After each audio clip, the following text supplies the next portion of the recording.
Usually the saying goes, just win, baby. That's it, right? That's all that matters. Just win and everything else will take care and it's fine. And we can maybe turn the page a little bit on where the Cleveland Cavaliers are at. The problem is it's not just about you winning anymore. It's these other teams. You got a little bit of help last night, but you wake up this morning not in the position that I think any of us thought the Cavs would be in entering the final week of the season. I guess things could be worse. You could have Giannis with a calf injury that looked really bad. Everybody freaked out about that. What a change that could be for the Eastern Conference playoffs. But nonetheless, Cavs just enter kind of this lame duck 3-game stretch to wrap it up. And I don't know if that's enough to change how you feel about the team. Is that enough to try to make you feel better about where they're at entering the playoffs? And the big looming question over the Cavs right now is the question we're going to ask everybody this morning right here on the show. Guards! Yeah, all right, we'll get to the Guardians coming up. Tough loss. It is what it is. Logan Allen just didn't have it last night. I don't know if they're going to get that game in today against the White Sox. Is it supposed to rain? Oh, it's supposed to be all afternoon. Oh. It's supposed to be like 3 days worth of rain. It's Cleveland, man. We'll be in the 40s. We'll get back up to the 70s. Summer will be here before you know it. It'll get here. But got a race against the clock today to get that Guards game in. So we got some Guardians. We got a Browns mock draft that I want to get to. Browns off season. So we've talked so much about these things. They got to start clicking off. We'll get to that coming up. Our bracket, hot and heavy on the best, greatest. I keep saying best. It's greatest Guardian Indian of all time. We'll get to that coming up. We got our wagers for the Cavs, our boost. You know we got to get to the Masters coming up. Yeah, a great promotion with our friends at Tipico that we will tell you about coming up. We got the grid. We got the bracket. We got the morning update. We got time up. We got it all for you here on a Wednesday edition. Welcome to the show, everybody. I am Matt Fontana. He is Ryan Tyler. Good morning. Happy to have you alongside. Wednesday, par 3 contest. Yeah. Tiger looking all right. He said he's in pain every day. Join the club, man. No, I'm not the greatest golfer to ever walk this earth and that back surgeries and leg surgeries and all that kind of stuff, but Tiger is up there. Tipico, folks. We have an amazing new promotion with our friends at Tipico for you to win some real big cash when it comes to the Masters. We'll tell you about that coming up a little bit. We'll get our bets in for that. We got our Cavs boost for tonight as well. Ryan was shocked this morning when we were getting our parlay put together, right? You and I put the parlay together every morning. We get ready to go for the Cavs tonight. And you were shocked when I said that they were 18.5-point favorites over the Memphis Grizzlies tonight. That is the line on Tipico. Grizzlies, not good. They're not even as bad as the Hornets, right? And we somehow lost the game to the Hornets. I would assume the books are looking at it exactly how I think a lot of Cavs fans. This is a must-win game for the Cavs. All 3 of them on the way out are must-wins here. You're getting Donovan Mitchell back tonight for whatever semblance. I got to tell you, his over-under is only 20.5 points. And I thought about it hard, man. Because him coming back tonight, I thought maybe they actually might sit him for this game. Because, oh man, who's our next game? The Pacers. The Pacers. That is a game that is going to be a lot harder. So it goes Grizzlies, Pacers, Hornets. And I thought there might be a world that you sit Donovan again tonight to get him ready for that Pacers game and then hopefully sit him out on Sunday, Fan Appreciation Day, Rocket Mortgage Fieldhouse. They take on the Hornets to wrap the season up. They're going to play him tonight. They need these wins. You wake up for the standings this morning.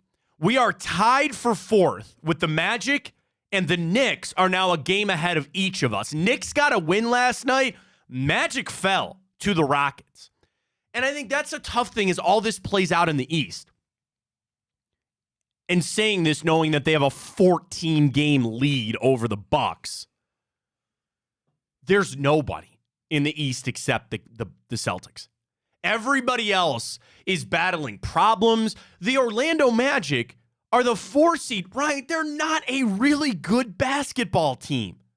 The Cavs in no world should be in the same boat as the Orlando Magic. But we have faced these injuries. It's hit Donovan Mitchell the worst. And now you're tied with them.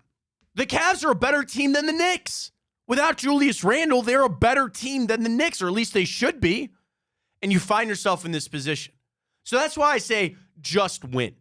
The problem with this team is just getting into the playoffs and a gentleman's sweep or getting busted out early. It doesn't help anything. And I'm trying to not let that cloud of where I'm at with the Cavs right now, with what I see with this Cavs team today, tonight, as they get ready to go. But the question looms, and it'll be our question this morning. Do you think Donovan Mitchell is going to sign that extension with the Cleveland Cavaliers? And that's for the offseason. It's months down the road, but I want to do this because I want to bring it back up. Because I want to, whenever the decision is made, I want to see where the fans are at. And we're different than Donovan Mitchell. He's the one that's getting this contract, whatever the money might be, whatever it might be. He's the one that's getting that put in front of him. You and I aren't in this decision-making process. Donovan's got agents and he's got representation that are probably maybe, I don't know. It's rare that you get a max contract extension offered to you and you don't sign it. Then it comes to everything else with the Cavs, what the future is with Evan Mobley. And everybody it seems to be the hot take thing just to crap on Evan Mobley all of a sudden. And yeah, his offensive game has not evolved the way that you see it. I know Tim Bontemps was on the Zach Lowe podcast ripping Evan Mobley. He's still a plus defender. And the body type, you hope the offensive game can come back around. There's still something to be said there. So I'm not ready. This isn't a blow-up. And that is the one positive that I have with this Cavs team moving forward. There's going to be a rebuild. It's going to be a semi-rebuild, but this is not a blow-up. You're not tanking for picks. You're not going to reshape your entire roster. The vast majority of these Cavs players will be here. Now, the question is, of the star guys, which ones are and won't be? Which ones will be here or not? And that's all on Kobe Altman. But back to our question about Donovan Mitchell. I fully admit, Ryan, we're asking this right now as a prisoner of the moment. Because you would be saying to me, how the hell would he want to sign back here, seeing what he's seen and watching how this team is playing right now without him? I get all of that. I guess the power of saying, you got a max contract sitting in front of you, man. I don't know how you turn that away. And just because he signs it doesn't mean that he's actually going to stay here, right? He could sign that, and at the trade deadline or whatever, that's all for the future. I understand that. But I want to see where Cavs fans are at right now today. Would you say this is rock bottom? Do you think the Cavs have finally hit rock bottom?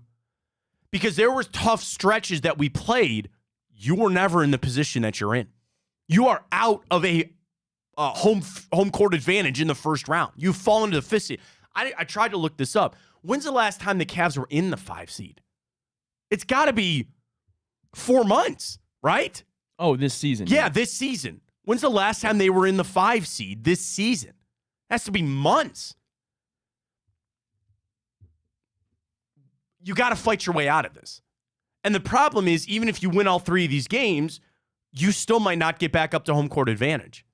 And how the playoffs will go, I have this little fear too, that the playoffs aren't even going to solve your problems. I'm talking about you as a fan, right? You as a Cavs fan are like the rest of us. This sucks. This is really bad.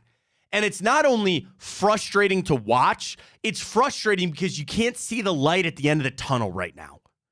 There's no thing on the horizon that's going to make you feel better. The regular season is over. You are, I guess, limping into the playoffs. Now, a sign of positivity, you have most of your guys. Whether or not they're healthy or not, I don't know. But you should have Donovan Mitchell for a playoff series. You should have your full contingent of guys ready to go. So at least there's that. And if you could somehow pull it off, which isn't a crazy thing. Ryan, if it ended today, we're going down to Orlando for a series. 2 there, 2 here. You should win that series. You should win that series. And I say that, and you might laugh, but I'm telling you, it's possible. It's probably the favorite. Like, I'd wait to see what Tipico has on that. I would still think the Cavs would be favored in that series. But would a first-round win change your entire outlook on this team? and more importantly, where this team is going and what you see of this core group of the ultimate goal of winning a championship. I'm not here to hoist up Eastern Conference finalist banners here. And I never had that goal for this season. What did everybody say at the start of the year? Win a first-round playoff series. Now, you were in a different spot of, Donovan Mitchell will stay here, and he really likes it here. And how this season has played out, maybe you've changed that. I'm still in the same thing. Let's win the first-round playoff series, and then I'll see how I feel. And I got to tell you, I still think they're going to do that, Ryan. I'm not even trying to be the internal optimist here. I'm not even trying to be a just jaded, guarded Cavs fan right now. I still think they can win a first-round playoff series against the Knicks and against the Magic. And you might be calling me crazy, won't be the first nor last, but I'm just saying, I think they can still do that. What happens outside of that, we'll cross that bridge when we get to it. But I just wanted to gauge where the people were at today. And Ryan, what I do think is rock bottom. I think this is rock bottom for the Cavs. And you don't want that with 3 games to go entering the playoffs. My only hope, my only Hail Mary here is that it all comes together for the playoffs. You win a series, and maybe that'll ease some of the issues with Cavs fans right now. Because this season, dude, has it not been so hard? This season has been so brutally tough. For you, for me, I can only imagine how tough it's been for the players, for JB himself. But as a fan, it's been hard. You've had highs and you've had the lowest of lows. And I got to tell you, the lows, you've had more of those than the highs, have you not? You've had a game or two. You had that amazing run that you had back in January. The lows are what I take away from this season. I feel like I just got done with a 10-round boxing match, not with Jake Paul or with Mike Tyson, but I'm stepping out, and I feel battered. I feel beat up after this season because it's been a grind, man. But it's not over yet. It's not over yet. Play it out, get to that series, and I still think you got a shot to win, Ryan. I do. Well, the issue is that you talked about the highs and the lows. The issue is that all those highs came when you were missing your 2 star players, or supposed to be star players, in Darius Garland and Evan Mobley, and the lows have happened when they came back, right? I don't think a first-round playoff win necessarily is going to cleanse the palate, the taste for the Cavs fans. I think, certainly two rounds, if they go to the Eastern Conference Finals, that would certainly do it. Or even if, they make it a competitive second round. But again, that's different for cleaning the fans' palate, for lack of better terms, than it would Donovan Mitchell. Because Donovan Mitchell's in the locker room every day. He truly knows how talented this Cavs team is. We can gauge it when we watch it on TV pretty well. But, that doesn't necessarily mean that's what Donovan's thinking. He has a better idea than any of us. Let's not forget, if somebody was offering me $200 million to be a fan of the Cavaliers, no matter how bad it is, I'm in. Now I'm in a different situation than Donovan Mitchell, and he will have suitors. Let's also not forget that he is under contract for next year. Is it a player option? I think he's good for next year, right? No, he's good for next year. Yeah. So he's in. So you talk about him signing that whatever. Yeah, we know Dan. First thing I Googled, Donovan Mitchell contract, Dan Gilbert's confident. Do you think he's still confident? He is under contract for next. This is where I keep getting screwed up. He has a player option for 2025, 2026. He's under contract for $35 million next year. $35 million. He made 33 this year with the Cavs. So you will know what the future is with him this offseason. He's either going to sign it or he's going to say no, and then the Cavs will trade him, right? That's going to happen this offseason. And for Mitchell, I voted yes. I think he's going to sign it. When you get offered a max deal, you take it, and then you hope the team that can build around you. Because here would be my pitch. I thought about doing that this morning. Your pitch to Donovan Mitchell. To say, yeah, man, it went bad this year. But is it not easier to say it went bad because of injuries? Imagine if we were in this hellhole and guys just sucked. What if Darius Garland and Evan Mobley played the whole year? What if Donovan Mitchell had played the whole year and you were still in the 5 seed and you were still playing like crap? The injuries are actually a very convenient excuse. Now, not enough of an excuse to save JB's job. I don't think that's happening, unfortunately. And Donovan is also smart, where he's going to read through that and go, you're full of crap. But it is a fact. It is. It's a fact. It's an excuse, but then it goes back to the fact that, yeah, you can blame the injuries, but the Cavs were playing their best basketball when the injuries were at the highest point, when you were missing Darius Garland and Evan Mobley. And then become kind of clear now, you still have issues in your rotations of whether or not Mobley and Allen can play together, whether or not Donovan and Darius are truly the most efficient on the floor together. I mean, the Cavs were obviously playing their best basketball when you had the one big, just Jared Allen out there, when they were throwing up 43s a game. They were winning. They were putting up the most points they have this whole season. So I think it comes back to that. And I don't know if Donovan obviously has a better gauge than us, because the way we look at it is there's a clear problem that certain players that we thought were going to be our core group don't really mesh together as we thought they were going to. So I think that's a bigger issue in itself. But I get the whole point. Yeah, if rock bottom truly is being the 5 seed in the East, that's not a horrible rock bottom to be at. So I'll take it. But I think, yeah, I mean, Donovan Mitchell is going to weigh on a bunch of things, obviously, but I'll still vote yes because of the money. I mean, like you said, this isn't the NFL. This isn't, he's not necessarily locked in just because he signs that. He can still get traded and whatnot, and he's going to have all the power because he's a superstar, and that's how it works in the NBA. The other story starting to circulate about the Cavs is Paul Pierce and leaving Ryan's dream alive. So Paul Pierce got an Undisputed yesterday, his podcast, and he started talking about LeBron. And I'm going to basically sum up everything Paul Pierce had to say. He believes LeBron could force the Lakers to trade him away and he'd come back to Cleveland or join Bronny. It's Ryan. That is literally Ryan's dream. Well, it's everybody in Cleveland's dream. I don't think so. I think it's a lot of people's. I don't think it solves your problems. Like, LeBron James is the greatest athlete, him and Jim Brown, to ever come through this town, okay? LeBron will go down as, in my opinion, the greatest basketball player of all time. You know where I'm at. Jordan's the GOAT, but that doesn't make sense. The best. LeBron is the best basketball player ever. But there's something about Jordan I get. I'm not getting into that debate today. It's for another day. Why would you not want him back, right? Of course. He's LeBron. He's LeBron, pushing 40. The Bronny stuff, I don't even listen to that anymore.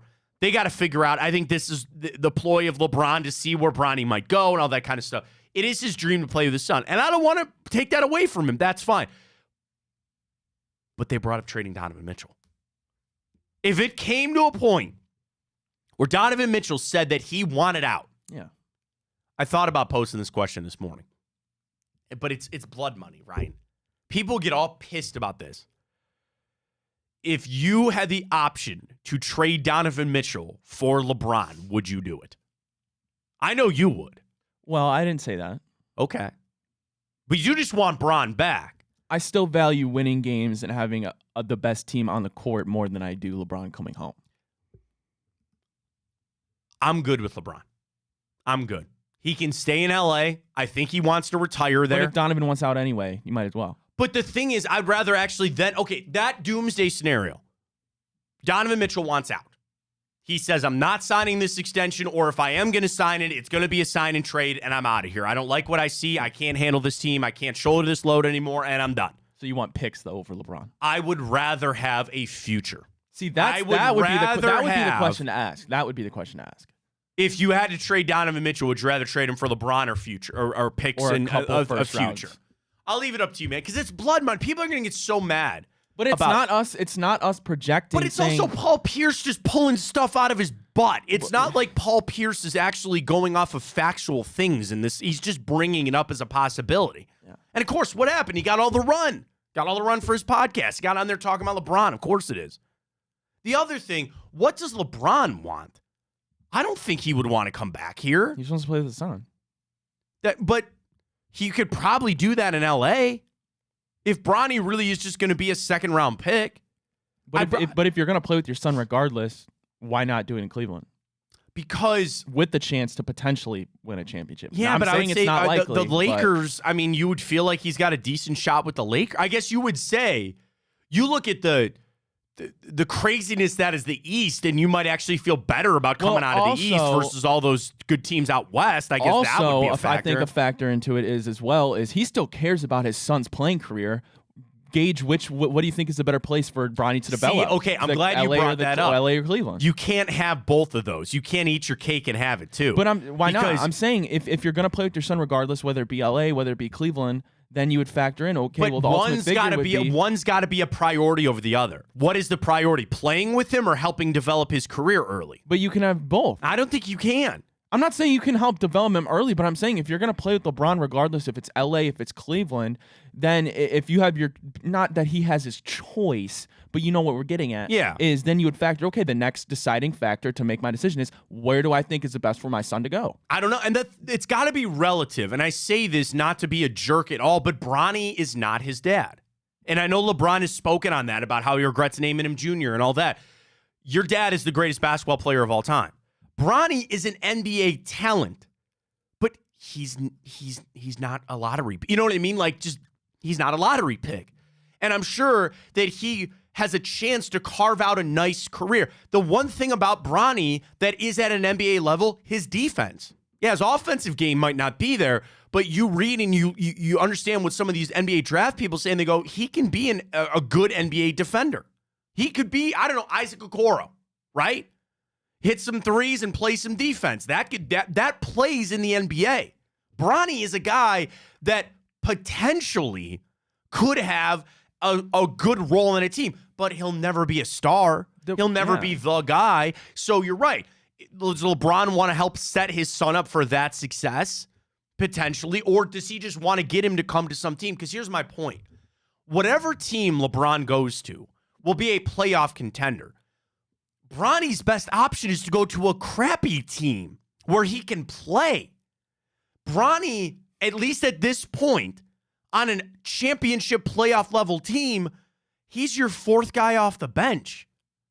If he was on the Hornets, they'd be playing him. Would they, though? Yeah. Maybe now if they're tanking. That's what I'm saying. At least get him some run. Get him some play to see how it goes. But I don't know. I could make the argument that him going to the Cavs, even though he's not going to play, is still better for him to learn behind these people. I don't necessarily think throwing him in there is anybody would learn behind LeBron, and that I'll give you another piece of ammo for him coming back to the Cavs. Show me the Cavs wouldn't learn a little bit playing inside LeBron. You tell me that wouldn't help Darius Garland, Evan Mobley? That's what I'm saying. Yeah, it would be a big, huge thing. I have just jettisoned this off into the eclipse. That it's not happening. But you would agree, though, a doomsday scenario where Donovan Mitchell doesn't want to sign, even if I'd still rather have the picks and the players and some future. So that's what it comes down to. If you want to come up with a way to post that, it's kind of blood money. It's just, I don't think there's any way of that happening.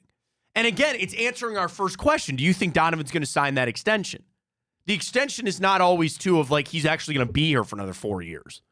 It could be sign it and move it on. I agree with you that if Donovan Mitchell stays, I'm not sitting here saying trade Mitchell for LeBron. No. This is just in the scenario he doesn't want to be here anymore. Your best option is still a Donovan Mitchell-led team. The Cavs' way out of this hell is Donovan Mitchell. With Jared Allen and with Evan Mobley and other contracts, like, it's coming to a head, man. And it's how much do you factor in the injuries? How much of the injuries can you just say, this is what happened, right? To say, we'll be fine when we're healthy. Is it that simple to say, we'll be fine when we get healthy? Because other injuries could crop up, other things could happen, you never know. But if the Cavs do believe that, and they're smarter basketball minds than me, if they really think that it was just the injuries, then you got to sell that to Donovan Mitchell. You got to go back and say, dude, and I will tell you this, and I'm not trying to cry poor over here. I don't know a team that has been hurt as the injuries as much as the Cavs, to a point where I would almost say it'd have been better off if you just lost Donovan Mitchell for the year as opposed to all the little ones. You get what I'm saying? You'd rather almost swallow the pill, bite the bullet on the big one, instead of having all these little tiny ones that have just been kicking your ass all year. Then you have no chance in the playoffs. I mean, if we get bounced, I don't know. If we go in a week and get bounced in the first round, maybe you could say that. But it's like missing Strus and still missing Dean Wade, and then it's just it's like a death by 1,000 cuts. That is the tough thing that I think has hurt the Cavs more than anything. But then it goes back to why were you playing your best basketball without Darius Garland and Evan Mobley? Well, the thing is, you're right. You would have maybe you'd just been better off if one of those guys had just been out for the whole. And it's not like you cash in an injury token. It's not like you're like, all right, this is our one injury for the year, and we'll deal with it. Let me ask you this: like, I'm playing devil's advocate. Okay, that's fine. Yeah. Let's just say Donovan Mitchell was healthy, right? I mean, he was playing first all NBA. Like, he was amazing before he got injured. You go look at those numbers. If you took out Donovan Mitchell right now and you put LeBron in his place, do you think the Cavs would be better off this year? No. In the playoffs? I think that's unequivocally yes, because LeBron in the playoffs is the best player to ever play basketball. Sure. I guess I'm looking at it from the totality of the season, right? Like, LeBron's got to take time off. He's battling an ankle injury. He's out almost every other night. I get it. Still putting up 30 and 10 and 7. It's such a bad spot for the Cavs, man. They're in such a hard spot right now. Are you even excited for the playoffs? Yeah, I am. Okay. All right.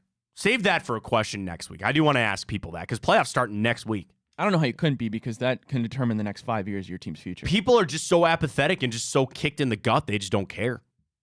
I think there are a lot of Cavs fans out there that are just so beaten down by this season that the playoffs won't solve it for you. They don't fix it for you. I don't know, man. It's going to be tough. Well, the only thing that'll make me feel a little bit better is if we cash a little bit with Typico. Let's go! Come on now. Back on the Cavs. Missed the guards last time. We put some Aloik on Logan Allen, man. That's all right. What do we got tonight? We're going to go big men here. So first off, we stayed away from the spread because I'm not 18 and a half. I ain't tooling with that, man. No way. So we'll go over 213. We'll go points. Jared Allen. I feel like he needs to have a little bounce back game tonight. And we'll go some rebounds from Evan Mobley. You see it there. Boosted up to a healthy plus 468. Typico. Download the app. Get signed up. Fontana 100 is the code. Deposit and bet $25, and you get $100 in bonus bets. Now, young Ryan, what can we do with that $25, you ask yourself? I know the answer. Let's tell everybody about the Masters. I don't know if we're allowed to say that or not. The big golf tournament this week with Typico. You got the graphic. Please pull it up for everybody. Here it is. An ace at Augusta is what it is called with our friends at Typico. Here's how we work. You bet $25, a $25 bet on anything with the tournament. Dave, he took Victor Hovland to be the top scoring Scandinavian. Those Scandinavians. Bet $25 on it. If he wins that bet, he wins the bet. But now he's also entered for a chance to win a share of $10,000 going out for the Masters. So we'll do this because we're going to do our Masters picks in the morning update. And Ryan, I'm going to put a $25 bet down on something. Yeah. I've got a vibe. Now, again, I want to win this and then also be entered. So I kind of have, like the last time I looked, the thing I want to bet is like minus 360. Okay. So, I got to look this up. Is there a minimum? For what? Like the odds have to be a certain way? I don't know about that. I'm pretty sure it's just you bet $25 on the Masters. We do it, or whatever you want, the golf. I don't know if we're allowed to say whatever. Yeah, on whatever you want. Got it. And if there's a hole-in-one at the Masters, which Dave tweeted.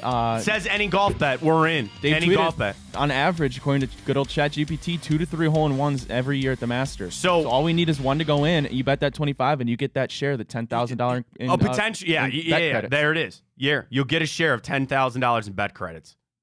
I love it, man. I love it. So that's our new thing with Typico, and we're going to get into it. Here's what I'm going to do. I'm going to spread about $15 around on some things, like $3. I kind of just want to go outright winners. I don't really like playing the top 10s and stuff like that. But then I got my $25 lock. So that's our new thing with Typico this week. Again, the ace at Augusta.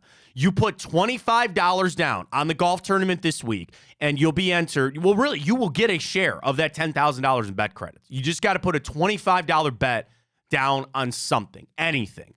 And we'll get to it more in depth later.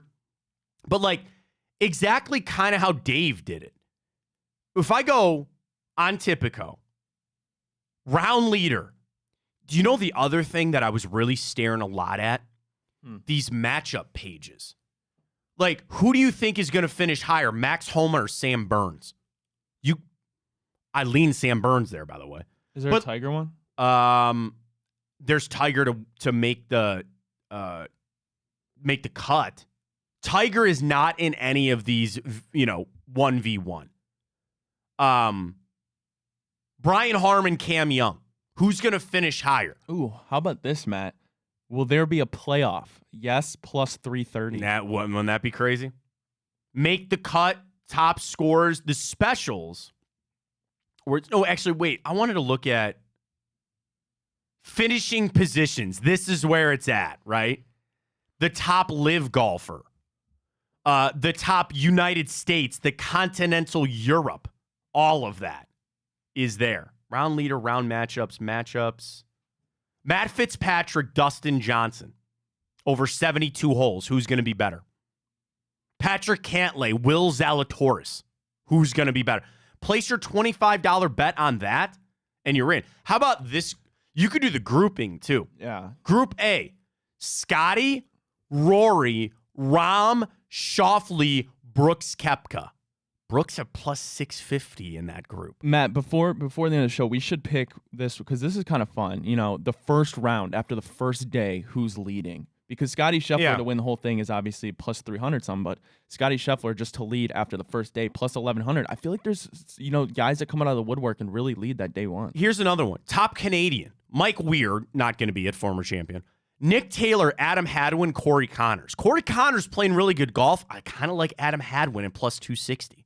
So I'm just talking about hedging your bets here. You put your 25 in, you could go for outright winner if you want. If not, get in some of this other stuff. Get in some of the European, the top English. Again, go follow Dave. Top Scandinavian. Go with Victor Hovland, plus 155. I like that bet a lot. I do.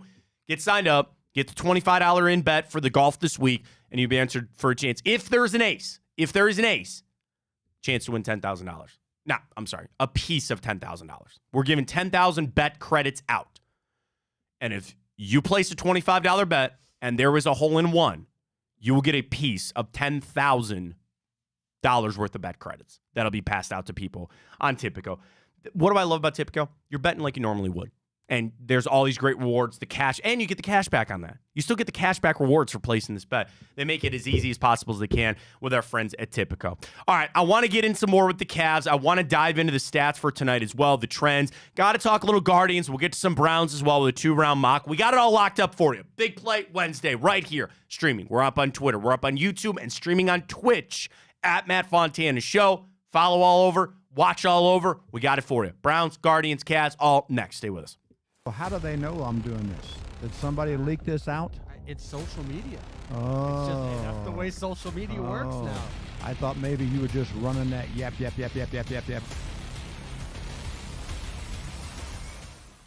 Welcome to Big Play, a sports media team that started back in 2014, and now we're not in a garage. Look at us, incorporating some of Cleveland's favorite sports personalities, bringing you fun and compelling content from downtown Cleveland. Coming to you live from the shores of Lake Erie and Burke Lakefront Airport, join Team Big Play for all the best sports talk in Ohio. Check us out on social media at Big Play, bringing you fun and compelling content from downtown Cleveland.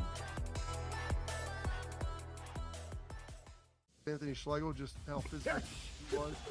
You saw the girth and the power and everything he was bringing to the table, especially when he was a nice beefy 255 playing middle linebacker.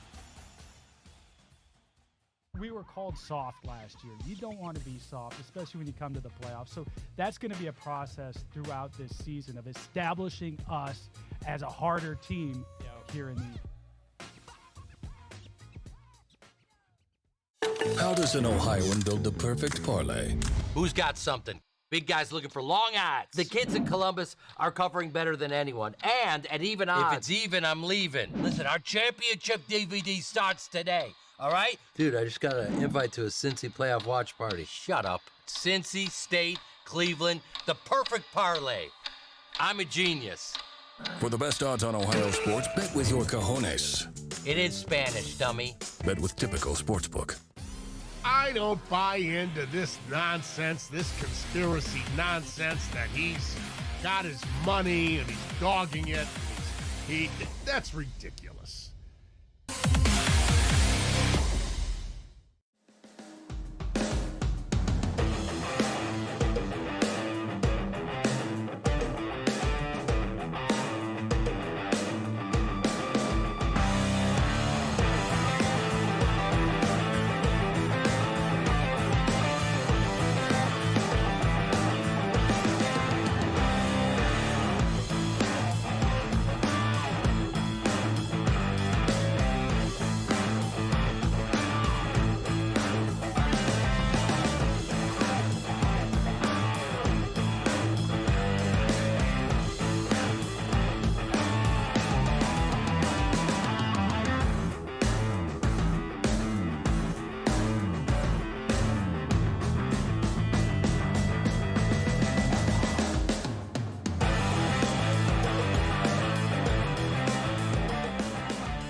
All right, back here, Fontana Show right here on Big Play. My bet is in. I'm going Hideki, top Asian, to finish out this weekend at the golf tournament. $25 in for the golf this weekend. Chance to win a piece of $10,000 bet credits with Tipico. I'm all jacked up. I'm all ready to go. We'll get our other picks in with Tipico a little bit later. Guards, we missed it yesterday. Bad outing from Logan Allen. He just very clearly didn't have it yesterday. So what? Isn't that nice? Like where we're at. And they fought back. People are all pissed about Scott Barlow. Gave it up. I get it. The fight I saw out of the Guardians yesterday, that's good. You want to see it that this team feels like they should be able to win every single game that they play. The bats, though, man. Naylor smoking that. What did I say about a Tyler Freeman hit yesterday? What did I say? I knew it. Quan still got 2. He did. He got 2. Jose hitting Freeman. The bats are alive. And I like that about where the Guardians sit right now. So I wanted to ask this, not necessarily a question this morning, Ryan, but I'll ask you. Did that loss yesterday bother you? There were some people that are really up in arms on Twitter about it. I can't do that. I watch baseball every night. Tonight's going to be a great night. You can watch the Guards. They start a little bit earlier if they even get this game in with the rain. We'll see. You got the Cavs. I can't live and die every single game with the Guardians. You'll end up like a Cavs fan. Yeah. You will literally end up like a Cavs fan. You'll be worse off. You'll be sitting there double just the amount of dragging. games. It's 100. Listen, it's a 162 game season. They went down early. Logan Allen got shelled early. It happens. He had a bad outing, but the Guardians, what did they do? They battled back. They tied it. They had a chance to win it. Unfortunately, they didn't. But as you said, the bats were there. That's what you want to see. Guardians have a chance to win today, and if they do, then you're going to win the first 4 series of the season. That's really all you can ask for out of these Guardians. We're not going to Brazil, buddy. Yeah, I saw that. It's official. Browns not going to Brazil. It's all but official. So, to switch, Guardians, good job. You fought back. I appreciate it very much. They're fighting for it. All right. Browns are not going to Brazil. Here it is. Official announcement from the NFL. The first ever regular season and game in Brazil is set. It is Jordan Love and the Packers going down to face the Philadelphia Eagles and crew there. The Browns are obviously in that. Now, I think you turn your attention to going to London this year against the Jags. You're on the road against the Jags, so you're probably... I kind of did a little bit of a 180 on this Brazil thing. Because at a point, everybody was freaking out saying the Browns were going to go to Brazil. And I talked myself into it for two things. Number one, it would have been the first game of the season, get it out of the way, and then you're good for 4 years of not having to go international, and maybe you catch one there on the Eagles. You never know. Then I started to think about it a little bit more. They're going to Brazil for the first time. And I've never been to Brazil, so I can't speak on what's going on, whatever. But it's just anytime you do something for the first time, there's bound to be hiccups. London is wired. London is no different than traveling to LA at this point. Everything is set up. You know, there's no issues with the field, hotels, logistics. I'll take that trade. You know how I stand on these international games. I'm a bougie American football fan. I don't really care that they go to London. I don't care that they're going to Brazil. They want to grow the game. That's fine. I'm not going. I probably won't ever. I don't really care. Outside of being able to wake up at 9 a.m. Eastern on a Sunday and being able to watch football, that's all I really care about with London. So if the Browns have to go to fulfill these international things, and again, if those that don't know, once you go, you don't usually have to go for 4 years. I think that's the mark, is at least 4. And the Browns haven't gone since they played the Vikings, I think like 6 years ago or something like that. I think it's 2017. Or even longer than that. So they're due. I think that's a good flip. I think that is a good flip instead of going to Brazil. And again, I'm projecting that we're going to go to London. It's been that long, so you're probably due to go. I'd rather go there than Brazil. I would much rather go to London than Brazil. Yeah, no, I agree. I thought the same thing this morning, or I should say yesterday, when you kind of got alluded to. We knew it was all but official. It was going to be the Packers. Yeah, I thought the same exact thing. Remember there was a time that it was really, there was a lot of scuttlebutt that it was going to be the Browns, and then Mark Murphy let it slip this week, Packers president, that they're basically preparing to go. What, I forget who it was, Maurice Hurst or somebody on the everybody jumped on Mo Hurst. But no, I'm fine with going to London. I mean, I would much rather go there. I would much rather go there. Like you said, that's way more organized. They've never been to Brazil, so there's bound to be some sort of hiccup, whether it's little or big. Oh, I like going to London more. This game exclusively on Peacock. Damn it. That was no. I know. They're just sucking all this other stuff up, man, though. Everything's on the... What? How about this? And I know the NFL would never do this because they need the advertising dollars from these. Why don't they just launch an app and put all the games on there and charge people $200, $300 a year? It'd be more than that. Probably more. You're right. Why don't they just do that? Because that's where we're at now with Peacock getting all this other stuff. So I guess I have to sign back. Actually, I have Peacock. I have my buddy, so I'll just log into his. How many stolen usernames do you have for streaming services? I have 2. I don't have any. Really? I'm a good. Oh, guy. good. Oh, good for you. You pay for all of them? There you go. Good for you. So again, coming out this morning, Browns not going to Brazil. It'll be the Packers. And again, I think there's still a real contender to go to London. I think that is something I actually would welcome it. That's fine. Get it out of the way. It seemed the Browns have done it before, so it's a little bit easier to be able to handle all that kind of stuff. But the international games, obviously they're working. They're going to keep doing them. They're also, I guess I'd love to ask this question to Goodell. Are they getting the return on investment that they thought?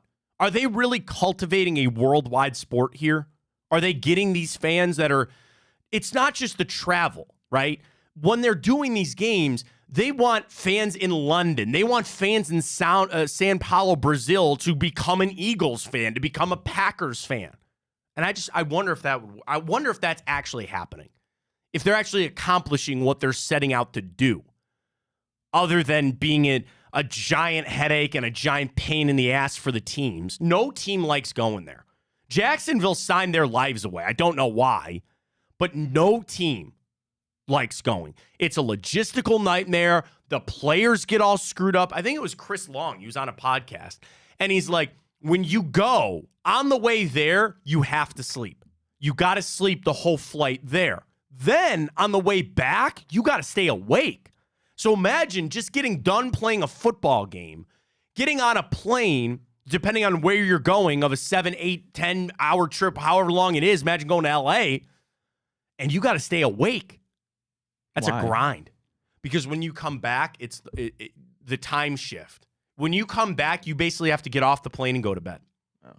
Because you're coming, so basically where you're at. So let's say over there at 9 o'clock, when you kick off Eastern time, it's still 1 o'clock. So you get done playing at 4, right? Let's say you get on the plane at 6 o'clock.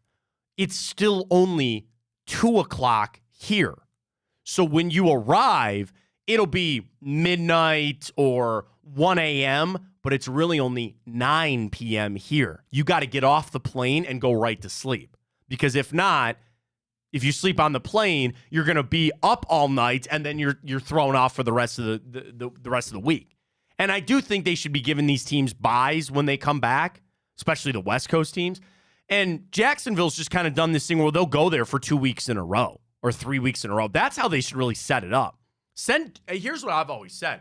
Why don't you send 4 teams there and you do 2 games against one another, and then the next week the other 2 play? The issue is they don't need 2 games in a day there. They just need 1. They need the 9 a.m. one, and then you got your 1 o'clock slate. You don't want to screw that up. Can't do that. Can't do that. You got to milk every little ounce of this out of London as you can. I don't like the international games. I don't know. Mark sends a tweet. They're afraid of Watson going overseas. Is that some like joke or something? But also like, I mean, and I don't. Do they want to be promoting Deshaun Watson? I don't know. Is that still a thing in the NFL? Oh, like the NFL is scared of. Yeah, I'm sure that there was some sort of underlying tone there with Watson. I'm talking about the NFL. Does the NFL, because like what happened this morning when they sent the graphic out? They sent the graphic. It's Jordan Love and Jalen Hurts. If the Browns sent, it's gonna be Myles Garrett, right? I get that. But you're still putting Deshaun Watson on an international stage. Is that something they're trying to avoid? I don't know. That's fine. I don't want to go anyway. So any way that you can try to avoid it, I'm all for it. Can't avoid this. Mel Kiper 2-round mock. I thought Mel was always anti-2-rounders, but Mel Kiper's latest mock coming out this morning. Bro, are we, 2 weeks from tomorrow? away? 15 days. It's 15 days away from the NFL draft. Now we got to wait till Friday. But let's jump through it. Rounds 1 and 2 from Mel Kiper up top. Caleb Williams, Jaden Daniels, Drake May, 1, 2, 3. He does have trades, but not for Arizona at 4. They take Marvin Harrison Jr. At 5. It's all but, I guess, official because everybody in the world has it trading for J.J. McCarthy. Vikings trade up to take J.J. McCarthy at 5 from the Chargers. Malik Neighbors goes 6. Joe Alt goes 7. Dallas Turner 8. Rome goes 9. Brock Bowers goes 10. Chargers trade back to 11 to take an offensive lineman. He does not have the Raiders taking a quarterback in the first round, which is interesting. So I'm scrolling through. He does not have another quarterback going in the first round. He's got the 4. Caleb Williams, Drake May, Jaden Daniels, and J.J. McCarthy. No Penix, no Bo Nix here. He does have the Giants trading up to 33 to take Bo Nix. That's the new thing. Everybody's saying the Giants are taking a quarterback to get out of Danny Dimes. Keon Coleman. So now we're in the second round. Browns interest here, 54. Mel Kiper's latest mock. Keon Coleman goes 34 to the Patriots. Michael Penix goes to the Rams at 37. Not an interest for the Browns, but just saying there. I think that'd be interesting. He's got Ricky Pearsall going 38 to the Titans. At 39, I know, I saw it. Carolina Panthers, Lad McConkey. You just want your lad right up so you can feel bad about him when he doesn't go to the Browns? Mel writes, McConkey is a versatile and shifty receiver. He can play inside and outside, and he has the speed to blow by cornerbacks. Ryan really wants Lad McConkey. It ain't going to happen here. We scroll down to, and by the way, my guy, Malachi Corley, 45 to the Saints. Mm-hmm. Is this doomsday scenario for the Browns? It is. That's, Matt, 15 receivers off the board before the Browns pick. Jalen Polk, 53. A pick before us. And at 54, Braden Fisk, D-tackle, Florida State. He said they could look at wide receiver offensive linemen in round 2, but I see depth along the D-line being a more pressing issue. Fisk is his second-ranked D-tackle and a stellar combine workout. He was the guy that ran really fast at the combine. And he goes to the Browns at 54. No Jonathan Brooks running back. No Trey Benson. I'm trying to look up the wide receivers. That's it. So Troy Franklin still would have been there. But that would be, that's a lot, man. What'd you say, 15 receivers go before the Browns pick here in Mel's mock? Yep. I hope that doesn't happen. Rome Wilson's off the board. Yeah. He went to the Bengals in that. I'm starting to go in on Malachi Corley. Starting to get a little swayed there on that. I won't be swayed. No, you're on, lad. Are you starting to accept the fact that he probably won't be there? I mean, I accepted it a while ago. You did, yeah? Like, I know he's not going to be there, and, I mean, I just hope, like, I don't see him go to the Chiefs or something.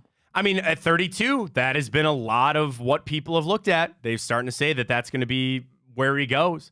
I think with the Browns, I'm still in on the wide receiver. Braden Fisk, okay, if you want to go. I'm out on D-tackle, man. I don't know why.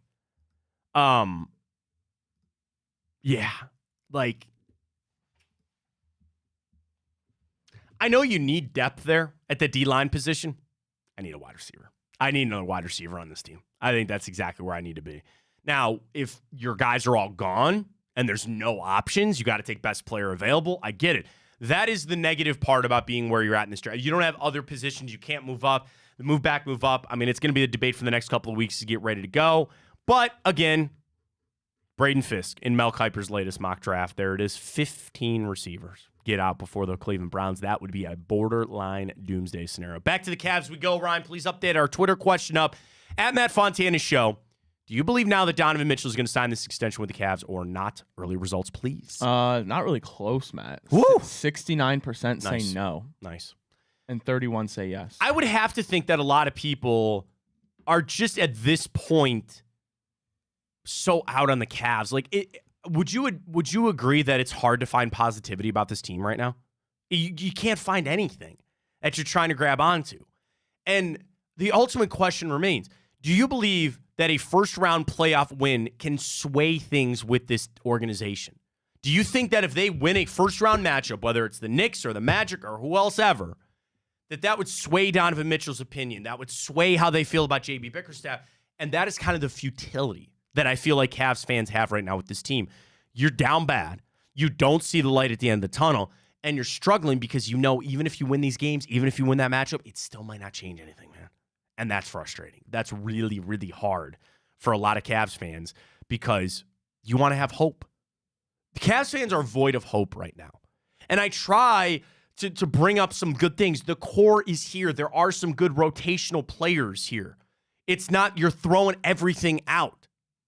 But you don't have a lot to grab onto either. And it's the uncertainty of this team and also knowing that what is the ultimate goal?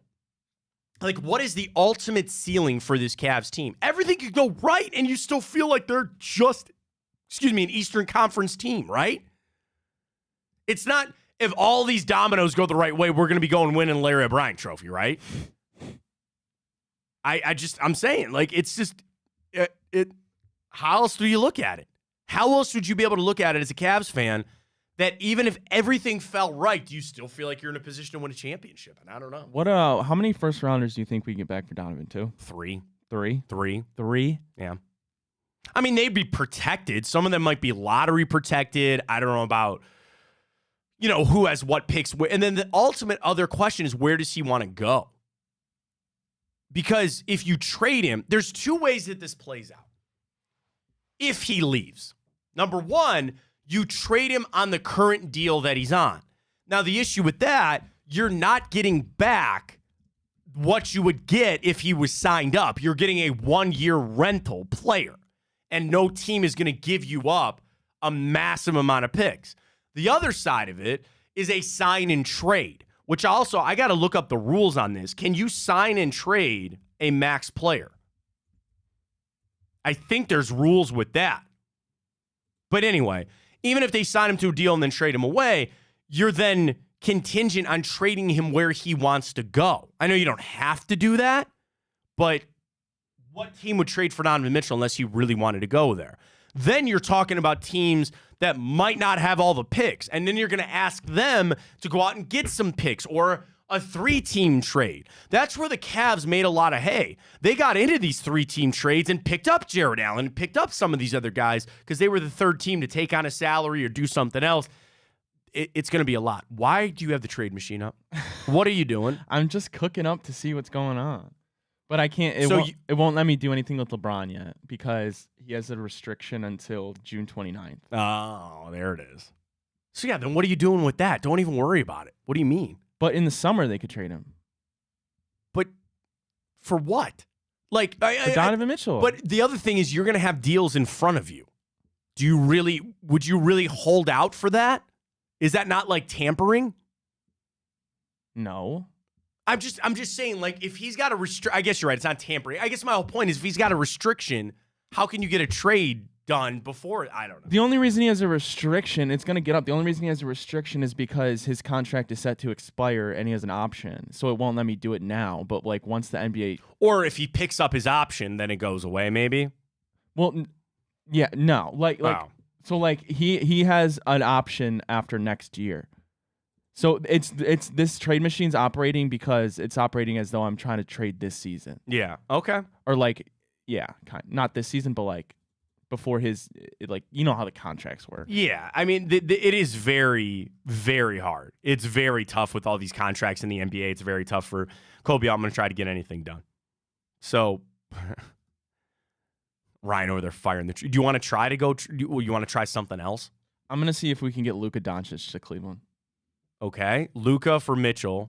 Do that straight up. Try it. He would never do that. Oh, what do you? Whoa, you're on the trade machine doing what? Throwing up trade is successful. Yeah, there you go. Dallas would never do that. How do you know? You never know. Put him with Kyrie. That'll be a matchup. Bring Kyrie back. Go ahead. Go back. Go do that. Go ahead. Trade Kyrie back. Go for it. Great. Awesome. It's the whole point of the trade machine. You do crazy, stupid things. So, wait, we want Kyrie back? No, I'm just kidding. You don't have to do that. We'd be getting more than just Kyrie. Why? The money doesn't match? Because Donovan's way better. I'm just saying that's the whole point of the trade machine is to do weird, stupid things. It's straight up Donovan for Kyrie. Hit it. I want to see if it works. Trade is successful. There you go. We lose 2 wins on that. So what? So what? You really need to get Donovan Mitchell out of here. I don't know what else to tell you, man. All right, catch a break, come back, morning update. We're going to get to our Masters selections. You want to do that at the morning update? You want to do it at the end of the show? Just do the morning update. All right, we'll do the morning update. We'll get to our Masters picks. We'll remind you about our Tipico boost going on with that. Going to be a lot of fun. Plenty of other news to get to with the morning update. Folks, big play tonight. Drennan, bonus time? Yes, Yeah, sir. a little bit of that. Last night, Enter the Jungle. James Rapine and crew. Andrew Fox Miller. Josh Maria Cribbs with the return. Big play everywhere that you need it. Follow us on Twitter, Big Play CLE. We're up on Big Play. YouTube channels, Big Play. Twitter, Facebook, YouTube, Instagram. We're everywhere, folks. We now have 13 different shows. 13 different shows across the landscape here at Big Play, covering all the sports. Boobies World's got basketball, college football, Bobby Carpenter and crew. You got football, Hanford show, Big Play Cleveland show, Jensen Lewis every Monday talking baseball. Big Play is where you need it. Drop us a follow here at Matt Fontana Show, Instagram, Twitter. Do we have a Facebook? I don't think we use Facebook that much, right? Just the Big Play main one. The Big Play main one. For us here individually, YouTube channel, Matt Fontana Show, Twitch channel, Matt Fontana Show, Instagram, and Twitter. Those are the places you can catch our show. Drop us a follow there. Catch us every single morning right here on Big Play 9 to 11. All right, let's catch a break. Morning update. Masters picks. Let's go. Well, how do they know I'm doing this? Did somebody leak this out? It's social media. Oh. It's just, that's the way social media works Oh. now. I thought maybe you were just running that yap.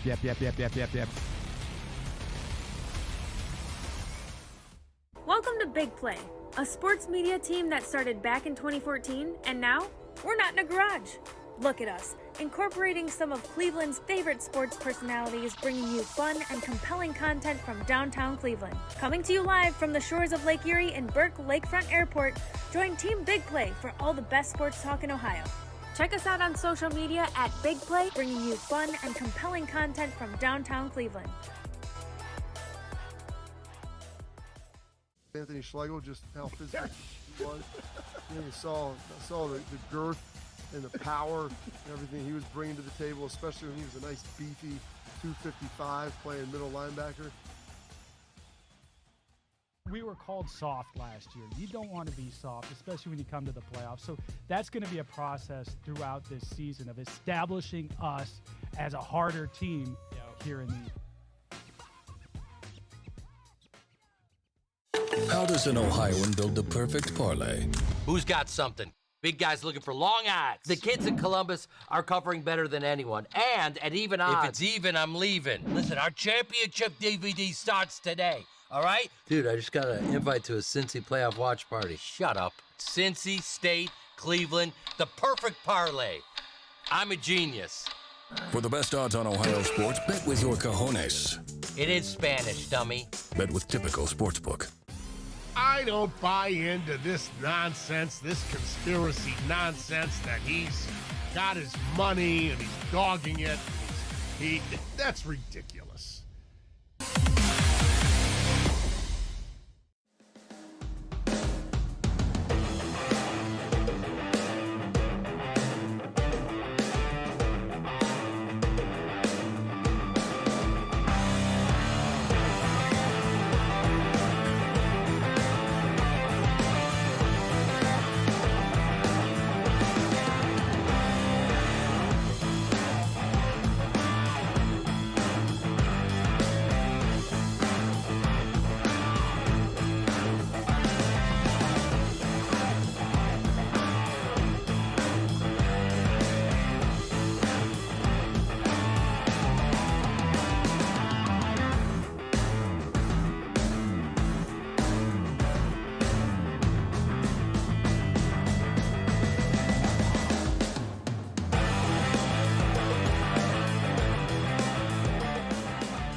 All right, let's jump on to it. We will also get to our Masters picks this week. I've already got wagers in on Tipico. I've got some dark horses I like. My favorites. We got it all for you right here. Fontana Show presented by Tipico. Big play. Golf. baseball, basketball. We got it all. The wagers are aplenty. Ryan, please take it away. All right, man. Well, the Guardians dropped one yesterday to the White Sox. They fall 7-5. Logan Allen, a rough first inning, gives up 5 runs. However, the Guardians would battle back to tie it up, but ultimately they fall 7-5, Matt. Yeah, and there's something to be said that Logan Allen came back out and kept it afloat. You know, you had to burn the bullpen a little bit, but it could have been a lot worse. So I give Logan Allen credit for fighting through that. Bats showed up. You got a little liveliness when Naylor hit that home run. Still want to trade him? It's not that I want to trade Josh Naylor. I just... you kind of said it. I like Josh Naylor. I'm just not in love with Josh Naylor. You know what I mean? And just keep hitting home runs like that and shut me up. I'm all for that. Keep doing it. That's fine. Do it. And I'll eat crow all day. But they fought Barlow. Why did they give up Dos Santos for him, man? That guy was throwing gas, man. You bring up Barlow, who's throwing junk. Don't like it. But anyway, Guardians fought. I appreciate them for that. I don't know if they're going to get this game in today. So, Coach, we already had one raid out. Are you sure it's supposed to rain? It's the weather report I saw this morning was it was supposed to come through the area. Unless my app's lying to me. Well, what app do you use? Just the default one on the iPhone. Oh, see, I have the Weather Channel app. Go to the radar and go next 24 hours. What's it looking like? So this game starts at 6. So they can start it at 6. 7, it's getting closer. 8 o'clock, it's here. Oh, so it's like night. So, but they better rush to get that game in. They can start it, maybe get to 7 innings. Come 9 o'clock, it's going to rain all night. It's going to rain all night, starting at about 9 o'clock. So, and it's supposed to be, I guess, thunderstorms, too, as I look at it. Tomorrow's supposed to be all rain. Friday's supposed to be all rain. Ugh. So, you better get it in while you can, because now these games are going to start stacking up on you a little bit. Maybe they can get to 7 and just call it there. I don't know. Because then, hang on. Are we back out on the road after this? No, Yankees come to town. That's right. That series ain't happening on Friday. At least you're off on Thursday. That, man. That's going to be cool. That'll be pretty cool. That's going to be a big test. Yeah, it's going to be a good one there. But again, last night, your 5-game win streak snapped. That's okay. Don't really worry about it. Keep fighting. Long season. You battled back. I'm all for it. Go Guards. All right, Matt. Well, we no longer need to brush up on our Spanish because it's now official that the Green Bay Packers will be taking on the Eagles in Brazil, not our Browns, but that now leaves the door open for the Browns to potentially take on the Jaguars there in London. Good. Don't want to go. London's at least a little bit, you know what you're getting into there. They've had games there. I don't know why. I just feel like there's going to be some story that comes out that the field isn't ready to go down there. So, you know what I mean? Like, it's just fluky. You're going there for the first time. It's not as easy as some people think it is to just jump up and get going there. So, I'm fine going to London if the Browns end up going there. They might not. Maybe they push it back again. And it's a big test to see how Brazil goes. Okay, another question. Where else could football go? Japan? Like, that's they're pretty much it. They're all over Europe. I do think there's a chance maybe they go to Africa at one point. We should go to Australia. Australia, dude, you talk about a grind of a trip. But the other thing is you need infrastructure. You need a stadium already built. You got to go somewhere that has these soccer stadiums. That's what they're going to play.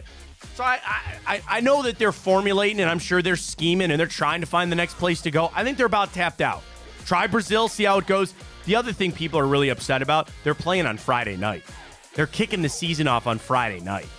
And I know there's high school hardcores out there that just are beside themselves that pro and college football are leaking into Friday nights. And they're saying that Fridays should be for high school.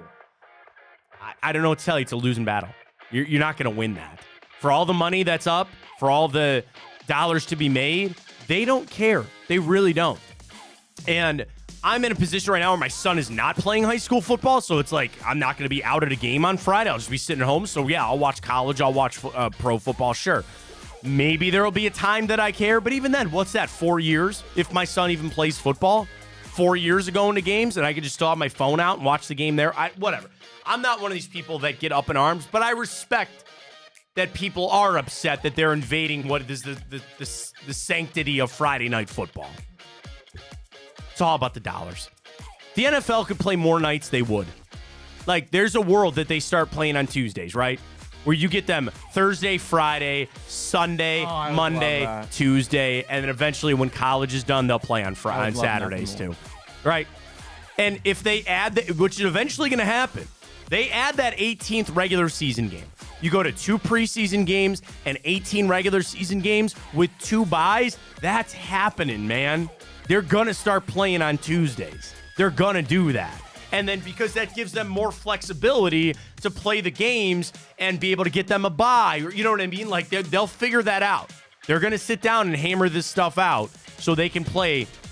If it was up to the NFL, they'd play every night of the week. They really would. And they're going to try to find that out sooner rather than later.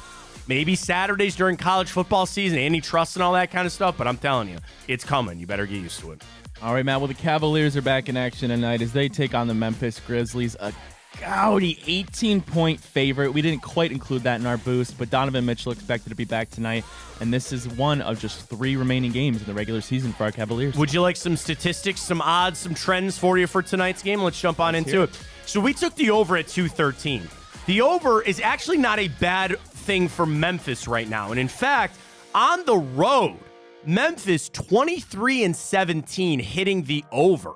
Cavs at home are 21-16-1. So here's the thing. Memphis sucks at home at hitting the over, and the Cavs suck on the road hitting the over. It's the opposite of what we got. Memphis is on the road, and the Cavs are at home. So the over is good for this game tonight. Some trends. The under has hit 5 out of the last 6 games for the Grizzlies, but they're not good against the Cavs. Well, I guess you want to know what they kind of are. Memphis is 4-8 against the spread their last 12 games against the Cavs, and they're 4-2 straight up in their last 6. Now, that's with Ja Morant, who is not there and not playing, so take that for what it is. Here's the trend that I like. The over has hit 10 out of Memphis's last 14 games on the road. Memphis 4-14 straight up in their last 18 games on the road against the Cavs. You flip it over for the wine and gold, all bad, right? 3-8 against the spread their last 11 games, but the over has hit 7 out of their last 9 games, and the over has hit 6 out of their last 6 games at home. That's my favorite play for tonight is the over. Bang it, get it done. Memphis did have a nice little 3-game win streak. They beat Detroit, Milwaukee, and Detroit again, but they've lost 2 straight to San Antonio and Philly. So the only pause for concern there, Memphis in their last 2 games have put up 87 and 96 points. Yuck. So that's not good. Cavs are a decent defensive team. I'm still going to ride the over tonight. That's my favorite bet. Got to win these games. You got to try to fight it out here for the seeding. It's kind of you just feel so bad about where the Cavs are at right now, but it is what it is. Well, the Bucks defeated the Celtics last night, Matt, but that came at a cost as Giannis Antetokounmpo hit the ground holding his calf. We'll get more news about that shortly, I'm sure, but it appears as though he avoided injury to the Achilles. I saw the timetable, Matt. It's usually about 1 to 2 weeks for that as rehab goes well. But I want to bring this up because do you know how the Celtics made history yesterday? Yes, they did. The first team in NBA history to go an entire game without shooting a single free throw. Well, then the also record is that they combined for only 2 free throw attempts between the 2 teams, That's too. insane. So that's, I guess, letting them play. I don't know. For Giannis, here I am crying about the Cavs injuries. Everybody's had to deal with it. I don't think Giannis is back anytime soon. Calf injury. Now everybody freaked out because they thought it was the Achilles. Yeah. But he reached for his calf, not his heel. That's the one that usually freaks out. So his Achilles is intact. Calf strain.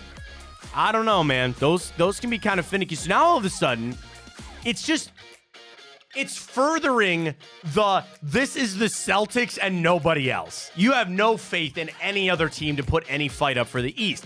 But what pressure is now on Boston, man? But they're motivated. They're good to say, we're just going to play these series and just dominate and decimate. You want a little wager on our own here. I don't know if we can do this with Tipico.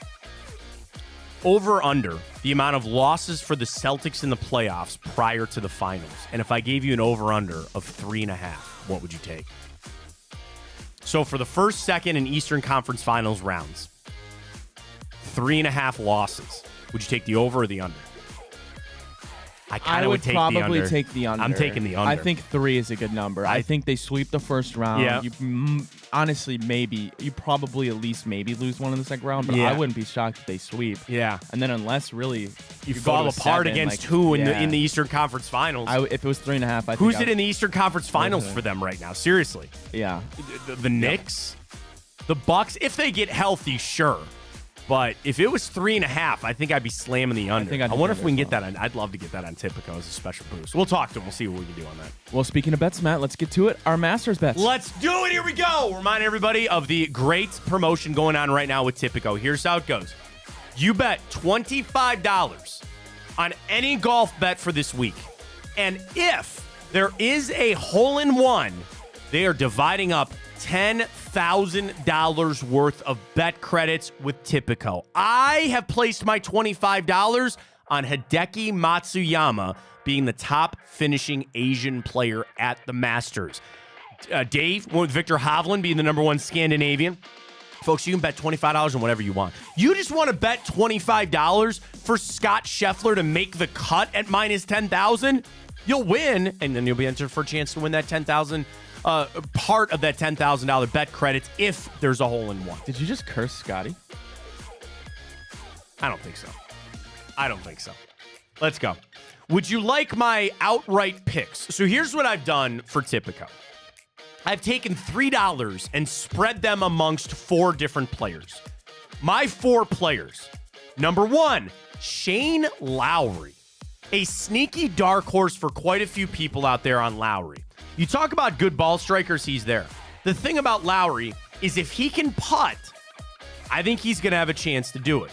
The other thing that I look at from Shane Lowry, he has made the cut 4 years in a row at the Masters. He has played now 8 rounds at Augusta, including a top 3 finish in 2022 and a tie for 16th last year. Of course, he won the Open Championship a few years ago. I think he's due for another major, and I like him very much. Again, dark horse here. That's where I'm going. So I put my big money there on Shane Lowry, which I like. Another guy that no one seems to be talking about in this whole thing is Tommy Fleetwood. Tommy Fleetwood, same thing. 6 straight years of making the cut. The issue with Fleetwood, he does not have a top 10 finish at Augusta. Ruh-roh. He's my dark horse. I don't know why. Other money I put, Sam Burns and Colin Morikawa all got $3 from me to potentially win outright on that. And by the way, too, I don't know if a lot of people got this, but I think it's out there for everybody. I had a $10 protected bet for the Masters. So I used that on Fleetwood. Go see if you got it. Go to promos on the main screen there. And I have a promo for a $10 protected bet on baseball, a $5 protected bet on soccer. There's the $25, the ace at Augusta. Do you have a protected bet for the Masters? Sorry, my app's taking a minute. Okay, that's fine. I mean, I have it. I don't want to. Yeah, I do. You do? So there you go. Jump on that. Place a protected bet. That's what I did. So I jumped on Fleetwood the way that I did. I was reading around to Golf Digest this morning. You want to run through them? Their picks to win it all. Joaquin Niemann, Hideki Matsuyama, Xander Schauffele, John Rahm. Another vote for Hideki Matsuyama. Dark horse from Golf Digest. Sung Jae Im, Sahith Theegala, Tommy Fleetwood, Shane Lowry. Somebody gave Russell Henley a vote. Players they're fading. Hovland, Spieth, Rory, and Brooks Koepka. Projected top 10 picks. Shane Lowry's 1, Joaquin Niemann, Xander Schauffele, Cam Young. This is how they went on that. So what'd you do for your $25 bet? $25 bet, Hideki Matsuyama to be the top Asian player. What are you going to do? I just locked it in. I'm trying to make some money here, man. Yeah, that's fine. I did $25 on John Rahm to be the Masters leader after the first day. After the first round. I like it. That nets me $450. So let's see if the back-to-back champ can start off hot. Overall odds, Scotty Scheffler plus 370, which is just so low to win the whole thing. Rory plus 900, Rahm plus 1,000, Schauffele plus 1,200, Hideki plus 1,500, Brooks, Spieth, Joaquin Niemann, this Ludwig Oddberg at plus 2,500. Hot name coming into this. Finau, Cantley, Fitzpatrick, Hovland, Zalatoris, DeChambeau, and Wyndham Clark are all plus 3,000. My guy Tommy Fleetwood is plus 3,500. Are we not due for a dark horse winner here? It's rare because a lot of people like Augusta because usually it's an invitational show. It's a shorter field and all that kind of stuff. But usually you have names that make it. But I go back to the Mike Weirs of the world. I go back to Charles Schwartzel. I feel like we're really due for a dark horse. What do you mean? Who was the last dark horse? Hang on. Bubba Watson? There's something about the lefties there, by the way. Some people are really jumping on Donovan Brian Mitchell officially in the lineup. Okay, he's officially good for tonight. I figured he would be. All right, so here are your last winners, right? John Rahm, Scotty Scheffler, Hideki Matsuyama, Dustin Johnson, not dark horse. Tiger in 19, dark horse? Yeah, but it's Tiger. For different reasons. Yeah. Patrick Reed, then Sergio Garcia. Here's your last dark horse, Danny Willett in 2016. Who? You remember Danny Willett? You don't remember Danny Willett? The guy has won. He has 8 professional wins. Here's the funny thing. He has 1 win on the PGA Tour, and that is the Masters. That's it. So there's your last dark horse. So again, I feel like we'd be due, right, for a dark horse. Before that, Spieth, Watson, Scott, Watson, Schwartzel, Phil, Angel Cabrera, Trevor Immelman. There's another real dark horse for you. I think we're setting up for that. I think we're setting up for somebody a little bit down the road there. John Rahm, lead day 1. Fingers crossed. All right, I want to do some of the round matchups, which I like, okay? Let's just, you watch golf, right? A little bit? You're in a little bit? I know the names. Okay. Do you want to do some of these groups? Sure. Okay. Matchups. Here we go. Group A. Scheffler, Rory, Rahm, Schauffele, Brooks. Pick them. I know that's. I mean, they're the favorites, right? I'm gonna go John Rahm. All right. Oh wait. This 3-9. is the first day or no? No, this is just overall in the tournament. Ooh. Overall in the tournament, who's gonna finish the highest of that group? I'll go Scott. Okay. Matsuyama, Spieth, Joaquin Niemann, Aberg, and Wyndham Clark. I'm going Matsuyama. Sneaky, I know. man. I know. I'll go Matsuyama. Group C. Ooh, I like this one. Hovland, Cantlay, Thomas, Zalatoris, Cam Smith. I like Cam Smith a lot. I kind of like Will Zalatoris there. Group D, and these are all on Tipico, by the way, you can do this. Fitzpatrick, DeChambeau, Finau, Fleetwood, Dustin Johnson. I should really hedge my Tommy Fleetwood bet here. Yeah. And just have him win that group. Final group, Shane Lowry, Colin Morikawa, Sahith Theegala, Cam Young, Max Homa. I like Max Homa. That's plus 400. He's the long shot in that group. So that's what I love about this, too. You can get to the matchups in the group. Make the cut. Scott Scheffler, minus 5,000. Rory, minus 1,200. Rahm, minus 1,400. Schauffele, 12. Hideki, minus 1,000. I really wish I had the option to put Shane Lowry to make the cut here because he's been beasting. Do I get Fleetwood up in here? Did I say Fleetwood? No, Fleetwood's not in here either, man. Damn. Specials. Will there be a playoff? Yes or no? How about this? Will there be a hole-in-one? Which goes back to our... I don't think that... What if... Wait a minute. I don't know. What if I bet $25 on a hole-in-one and then you get it and then you get in our contest? I was wondering that earlier. Well, you want some positivity for our contest with Tipico? Hole-in-one...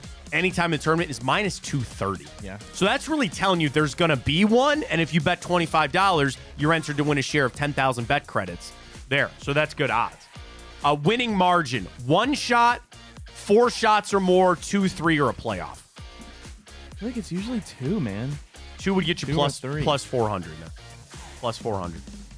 I wish we could do the score too, because it would tell you the last 7 years. No, I'm sorry. The last 6 years, the winning score has been double digits or more. So to place a bet on the score being double digits, I wish we could do that. That'd be fun. Boost. Rory and John Rahm are both boosted up there. Could we send them a boost? You think they do it? Probably. I don't know. Here, one final thing before we move on. I want to see these round matchups. If I could do... All right, matchups. I want to go to this groups stuff here. So, like, if I did Hideki and then Group E, Fitzpatrick, I can't parlay those. Outcomes are related. Damn. Okay. Nonetheless, folks, get signed up with Tipico. Get advantage of all the great, just everything is all geared up right now for the golf. It's there. Use that code Fontana100. Deposit, how about, okay, take advantage of this threefold out there, buddy. Deposit, new customers. Deposit and bet $25, code Fontana100. Place that $25 bet on the golf. Get entered for a chance to win, or not a chance, if there's a hole in one, you're going to get a piece of that $10,000 bet credits passed out. And then you get $100 in bets. And cash back. And cash back. Win, win, win, win, win. Done and done. Let's get to it. We better win this one, Ryan. Well, I guess I should probably go to the Immaculate Grid, huh? Maybe you don't need to. All right. So we made a change on the show this morning. I moved our monitor up closer, so maybe me staring at it can help here a little bit. Up and down, left and right.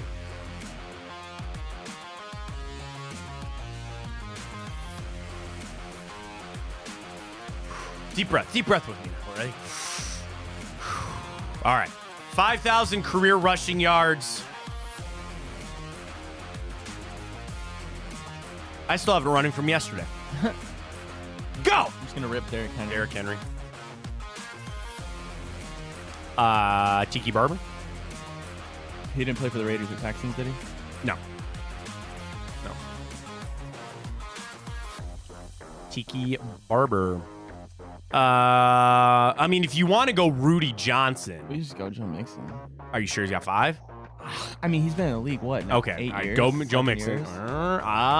Just go Joe Mixon. That's fine. I'm not so confident on Rudy Johnson either, so just go. Just go. Okay. All right, we're good. All right, Bengals, Raiders. Bengals, Texans. Huh. All right, see, is anything just jumping out to us right now? Trying to think quarterbacks here. I got Titans, Texans. All right, go ahead. Robert Woods. Robert Woods, good call. Right? Because I always say that, and then you agree with me, and then we're like, wait a minute. All right, okay, go ahead. A lot of Woods. Yeah, Robert. I think I got a quarterback. I think I like Mike Glennon, Giants, Raiders, right? That sounds very 100%. right. I feel pretty good about the Raiders. Rip Mike Glennon there. I think we're good on that. We just gotta have some confidence here. All right, we're good. Man, other quarterbacks. Oh, Raiders, Bengals, AJ McCarron.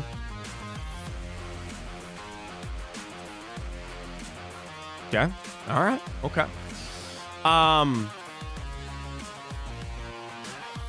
Titans, Raiders. I feel like there's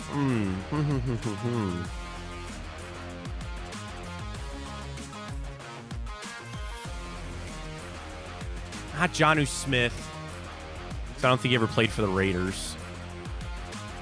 I don't know why, for some reason, I feel like Eddie George played for the Raiders. I don't know why. I don't think that's right. Can I Google that just to see? Would you give it to me if I got it right? Probably not. Probably not.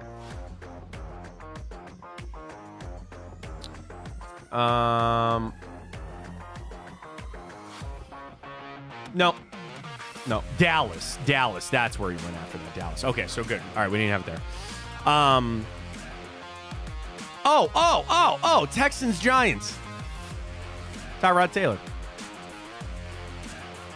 Right? Did he play for the Texans? I'm pretty sure. Okay, all right. Quarterback heavy today, but I don't care. I just want to get this done. Bengals, Texans. Oh, my God. Oh. Wasn't there a tight end? Not Tyler Eifert. Oh, my God. There's somebody just slapping us in the face. CJ Uzama? Yeah. Maybe, but he went to the Jets. I don't think then he went somewhere else. Played. Did Chad Ochocinco ever play for the Texans? Don't think so. I'm going to Google one here. I just want to see if it's...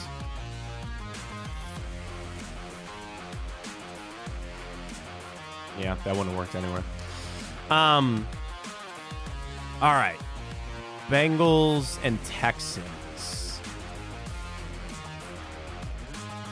You want to know the funny thing is I think A.J. McCarron could have worked over there, too. I think he would have, but that's aside. Bengals, Texans. All right. What I think we have missed on this more recently is thinking about legacy type of players, right? Like we missed Randy Moss the other day. And I'm trying to run through Carson Palmer. No. Matt Schaub for the Texans, a legacy player. Don't think he ever made his way to Cincinnati, though. Andy Dalton? No, I don't think No. No. Right? No. Because Andy Dalton... No. Okay. Running backs... Mixon's there now, but we can't do that because he hasn't played a game yet.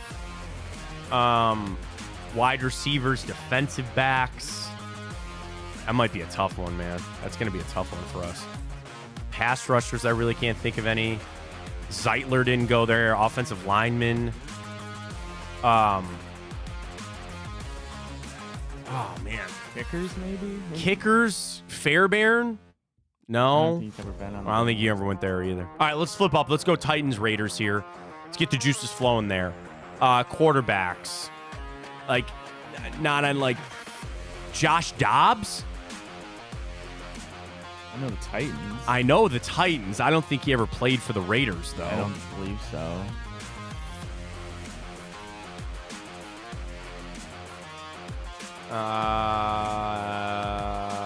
Well-traveled more than you'd think, but no. Definitely not there. Damn, man. Brandon Cooks. Like, oh, you know, those receivers that we always end up bringing up. None of those guys. Josh Johnson. Maybe. I don't think Bo Jackson ever played for the Titans, right? No. Kenny Stabler? Kenny the Snake? Wait, that just reminded me of Kenny Britt. Ah, that's a good pull. I don't know. No.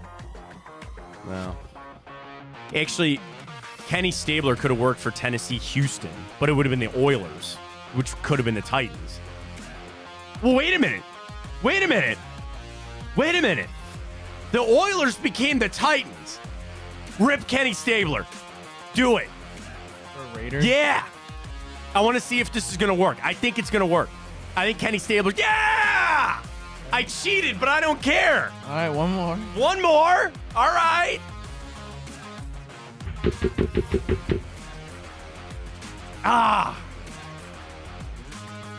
This is going to be the one that sinks us. This is going to be the one that's going to be really hard. I got nothing. I keep thinking Chad Johnson, and I just know that's not right. Kickers, punters, anything? I can't think of nothing. All right. You just want to call it? I feel good about that day. I feel good about it. Rip Josh Johnson. Yeah. That's all right. I feel better about the grid today. Go on down for the one we missed. I want to see. Eric Winston. Ryan Fitzpatrick. Yeah. Jonathan Joseph would have been another good one. DJ Reader. I didn't know he came from the Texans. Yeah. Jeff Driscoll. Rex Burkhead. Oh, we should have known Jeff Driscoll. Randy Bullock. That's your kicker. There's your kicker. He actually would have worked for the Titans, too, up there as well. All right, solid day on the grid. I'm not negative on it, so we're all right with it for today. All right, let's catch our final break of the morning. We'll get to Time Hop when we return. And, all right, so let's do this. Let's do Time Hop. We'll get to our Cavs boost again for tonight.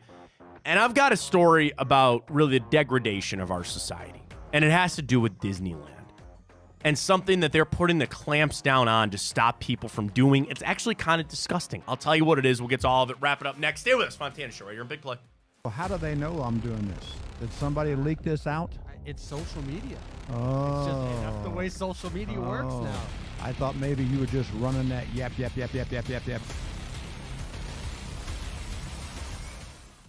Welcome to Big Play, a sports media team that started back in 2014, and now we're not in a garage.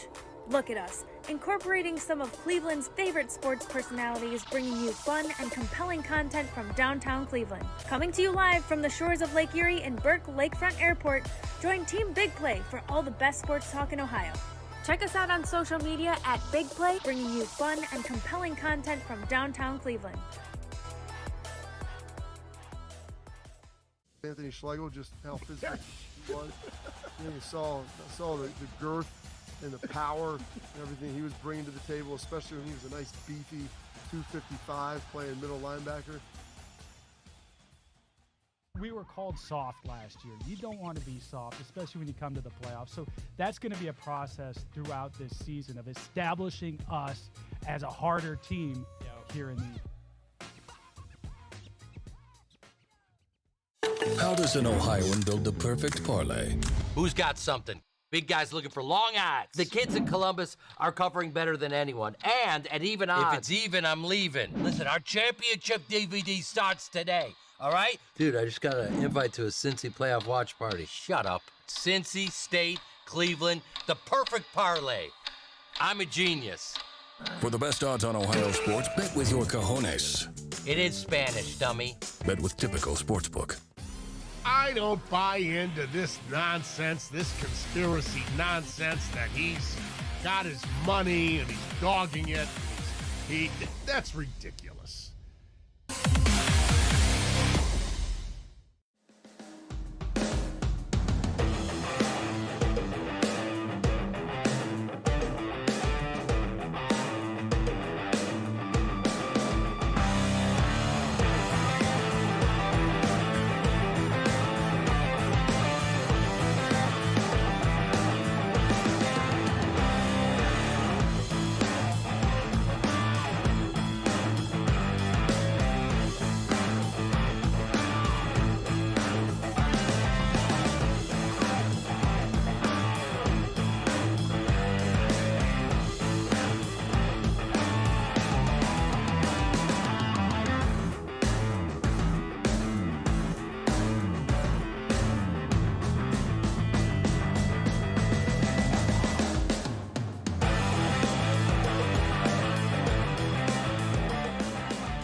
All right, let's get to a little bit of time up. We'll tell you what happened this day on the 10th of April. We head on back. I've got one TV show for you to get to coming up, so hold on to that. We go back. This one, I think it's noteworthy just because it was his first one, but this day, 2020, Andrew Berry had his first pre-draft availability press conference, and he basically talked about the challenges, and at that point, it was the big debate, remember, on left tackle versus right tackle, and can you flip Tristan Wirfs? What are you going to do with Jedrick Wills?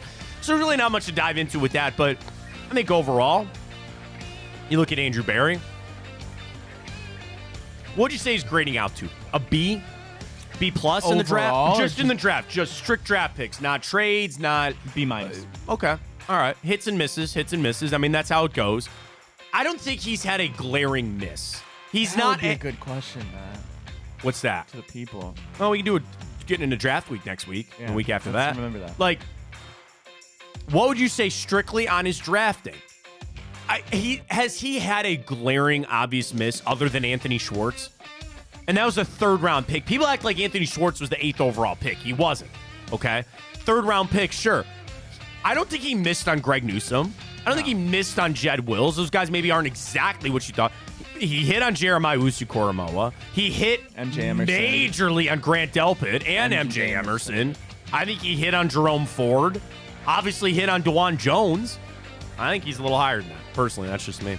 All right, we go all the way back to this day, 2005. Tiger Woods wins his 4th Masters. He beat Chris DeMarco with a birdie on the first playoff hole. So Tiger has 4. Jack has 5. Arnold Palmer. Oh, no, wait. No, other way around. I'm sorry. Tiger has 5. Jack has 6. Arnie Palmer has 4. I didn't know that about Arnold Palmer. He's got 4 green jackets. Phil's got 3. Faldo's got 3. But Tiger wins his 4th this day. Are you a fan of people in live wearing shorts? I don't watch Live, so I don't really care. I mean, if that's really what they want to do, sure. I think it looks a tad bit unprofessional, to be honest with you, but they can do what they want. They're trying. They're scrapping. They're fighting. I think this is going to be a big year for golf on that front. They got to get this crap figured out. I know Rahm's coming out saying, "Oh, I thought I'd be the one to jump over and change some things." Okay, God, Jesus Christ over there. What do you think's going to happen? They got to get this money figured out. They got to get this new deal, this pool of money coming in. We'll see how it goes. This day, 1986.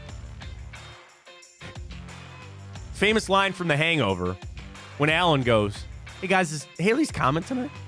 That was the last time that Halley's Comet made a pass through our Earth at 1986. Do you know the next time it's coming? 2061. So we got 40 years to go. I hope I'm here for it. I should be. We think. Best laid plans. You never know. But Halley's Comet, 1986, and it won't be back until 2061. This day, 1982, the Indians had their home opener against the Rangers. In 38-degree weather, they had to remove 500 tons of snow from Municipal Stadium for them to be able to play their home opener this day, 1982. That's a lot of snow. That's a lot. Also, baseball this day, 1977. The Indians beat the Red Sox 19-9 and set an MLB record when the Indians scored 13 runs and then the Reds scored 6 in the 8th inning. 19 combined runs in one inning was the most ever in Major League Baseball history, combined with the teams in one inning. This day, 1976, the Cavs won their first ever Central Division title. They've now won 7, and all of the 6 since are with LeBron James. This day, 1970, Paul McCartney announced the breakup of the Beatles. You know how I feel about the Beatles, but they broke up this day, 1970. This day, 1947, Jackie Robinson became the first African-American player to sign a major league contract when he signed a 1-year deal with the Dodgers. Of course, he would break the color barrier soon after that, and we will get to that coming up in timeout. This day, 1925, F. Scott Fitzgerald published The Great Gatsby. Had to read it in school. Didn't watch the Leo movie. It's pretty good. It's all right. Of all the books you had to read in school, which one was your favorite? The Hatchet? No. Trying to think of the ones that the books you had to read in school. I liked Fahrenheit 451. I don't think I had to read that one. I don't think I read That's that a good one. That's a good one. Books you had That one's still very relevant today, which is the thing. To Kill a Mockingbird, The Lord of the Flies, Fahrenheit 451, The Catcher in the Rye, The Animal Farm, Great Gatsby, Of Mice and Men, Adventures of Huckleberry Finn, Romeo and Juliet, The Scarlet Letter, Grapes of Wrath. The Scarlet Letter's good, too. Yeah. Hamlet. Great Expectations. What's the one? It's like the Futuristic Society. No idea. It's by like Huxley. Huxley? Yeah, look up Huxley book. I think it's Aldous Huxley. Aldous Huxley.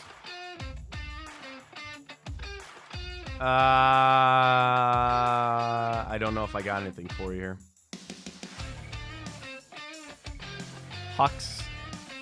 Aldous Huxley. Brave New World. Didn't read it. Good one. Didn't read it, but published. What's your favorite book ever? Oh, I mean, don't say Batman. No, I'm taking out all my comic books. I mean, you can't really go against Jaws. Like that's a book. Yeah, you did not know that. I didn't know that. They made a book out of that. No. Yes, it was a book before it was a movie. Peter Benchley. So that I don't know. Excuse me. There was a book you had to read called Killing Mr. Griffin. Did you read that growing up? No. It's about a psychopath. It was pretty good. Pretty good. I'm not a big. I mean, obviously, you can tell, I'm not a big book reader. I can't even tell you last non-comic book that I've read. It's been a little while. Okay. A potty trading book, I think, is the last one that I read. A lot of parenting books. Yeah, that's a tough one. The best book I ever read. There's a Jack Daniels biography that I read. Oh, I read Jim Morrison's biography. That was pretty good. There's one about Jack Daniels that I read that I like pretty much. So, a Blood and Whiskey is what it was called. This day, 1916, the PGA Tour was founded. Where are they at today? In a lot of mess. Well, yeah. This day 1912, Ryan, what do you think happened? 1912. Come with World War I? April of 1912. What happened in April of 1912? Something with the war? No. Why would I? I don't know. I think it's pretty big. Now, it didn't sink yet, but the Titanic left. The Titanic left this day 1912. Of course, it would sink, what, like 3-4 days later? How'd he get Leo out of there? He had room on the door. That's been proven over and over again. She had room on the door. She had room. Yeah. But they wouldn't let her up. I don't know what to tell you. This day, 1633, bananas first went on sale in London. My son loves. He eats a banana almost every single day. I had one today. They're very, very good. Very happy birthday goes out to Ken Griffey Sr., former Browns defensive end, Kenyon Coleman, Corey Kluber, John Madden, the late, great Mr. Matthew Perry, David Harbour, Daisy Ridley, Charlie Hunnam of Sons of Anarchy, and Steven Seagal, all celebrating birthdays today. All right, final thing, our television show for today that debuted this day, 2015. Streaming show. People were very upset when it got canceled, but there's rumors that it will be coming back. Netflix? Yeah. It got canceled? Got canceled, and it's supposedly coming back. People were very upset about it. House of Cards? No. Good guess. Wrong genre. Oh, it's like comedy? No. It goes in. How many seasons did it have when it got canceled? I'd have to Google it. I don't know. Quite a few. I watched the first one. It was very good. 3 seasons starting in 2015. It is officially coming back. The first trailer has been released. The new series is called Born Again. Oh, Daredevil. Daredevil is correct. The original Daredevil. I watched. I thought it was pretty good. Vince D'Onofrio is the king. Is he coming back? I'm assuming he is. I think him. Yeah, him and Charlie Cox. Oh, yeah. I knew Charlie Cox was coming back. And John Bernthal as the Punisher. That was the one that I was upset that they canceled. That one was the best one. I know. Yeah. That was one. And I know people were in on Jessica Jones and then Iron Fist and all that. And then they were coming to the Defender, Luke Cage, all that stuff. Yeah. No, Punisher was the best one. Punisher was the best. It was so good. I think what they should do is maybe hopefully what they're doing, just bring them all together. Just put them all on the same TV show. I know they tried that with the Defenders. And they're bringing it didn't back, quite take off. I don't know the actor's name, but the same dude who played Foggy Nelson. Yeah, isn't that the kid from Mighty Ducks? Not that you've seen it, but yeah. I know what you're talking about. Yeah, he's coming back too. Eldon Henson. Yeah, he's coming back. So yeah, it's had its original run from April 10th, 2015 to October 19th, 2018. Of course, people are very upset, but it is, of course, coming back. So there it is, a little bit of time out for you on the day today. I got to get to this story about the de-evolution of our society. So Disneyland has announced a potential lifetime ban for people who lie on disability access registration forms. Apparently, this has become a big problem at Disneyland, where people lie on their DSA programs in an effort to get motorized wheelchairs to go around the park on. Disneyland guests who lie during the registration process for the park's new updated Disability Access Service program will be permanently banned from Disneyland and Disney World. Changes revealed yesterday aim to curb the widespread misuse of the program that results in longer attraction queues and backed up lanes for guests. So I'm assuming, again, when you apply and actually need a wheelchair and are disabled, you have a different line that you can go into. You can jump the line over. So could you imagine being a scum to lie on a disability sheet to say that you need a wheelchair? It's like the future is going to be like WALL-E. Everybody just rolls around on stuff? Yeah, then we'll all just be fat and obese and disgusting. Under the frequently asked questions on the Disneyland websites, official warned those who think they can cheat the new system. If it is determined that any of the statements that a guest made in the process of obtaining this service are not true, the guest will be permanently barred from entering Walt Disney Resort and the Disneyland Resort. Any previously purchased annual passes, Magic Key passes, tickets, and other park products will be forfeited and not refunded. The website didn't state how abusing these systems would be caught, but it'd be likely that cast members across the park will be the first line of defense. The DAS Advanced Pre-Arrival Attraction Selection will be no longer the default offering. Unless it's a family, DAS parties can only have the max of 4 people, and the enrollment eligibility will increase, and current DAI guests will need to reapply. So basically, it sounds like when you're like in the system, you're in, and there's some things, again, you have a lifelong disability. That's different. But like, what happens if I'm going with my family and I break my leg? I need to apply for that. Wouldn't it just be easy to say that you need a doctor? Well, I guess there's a lot of phony doctors out there too. The popularity of this hack increased due to the Disney line hack videos posted on TikTok and social media. The videos show guests how they can use the program to skip the line without paying for the Genie Plus. So basically, they have a fast pass. Like, you know, when you go to Cedar Point, theirs is called Genie Plus. You apparently get that automatically if you apply for this disability service and get it, you get it automatically. Shock, Ryan. Social media is promoting unethical hacks. Wow. Would have never seen that coming. The updated system, however, the program is intended to accommodate only those guests due to developmental disability like autism or similar or other disabilities that are approved that are unable to wait in long lines. Oh, wait a minute. Oh my God, this gets even worse. This isn't a physical disability. People are claiming that their children have autism to get faster lines at Disneyland. Have you seen that South Park episode? No. Cartman pretends he has autism, or one of them. I think it's autism. Yeah. Because I'm not getting into it, I but mean, it's South literally Park, yeah. it's a real life, like that's real life South Park. That's how bad it's getting. Wait a minute. I was completely missing this. I thought this was like you can't walk and you get on the scooters. This is even worse. People are lying, saying that they have autism for their kids to get through the line quicker. What, dude? Does it surprise you? No, and that's the sad thing about where we're at in life right now. Listen, man, I work for Disney. I'm technically an employee because I do ESPN. It's not a knock at them at all. You could not drag me back to Disneyland.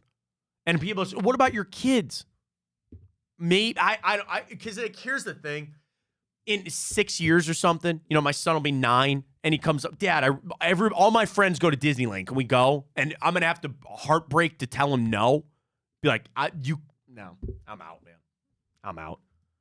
That's insane. I thought it was just about the scooters. No.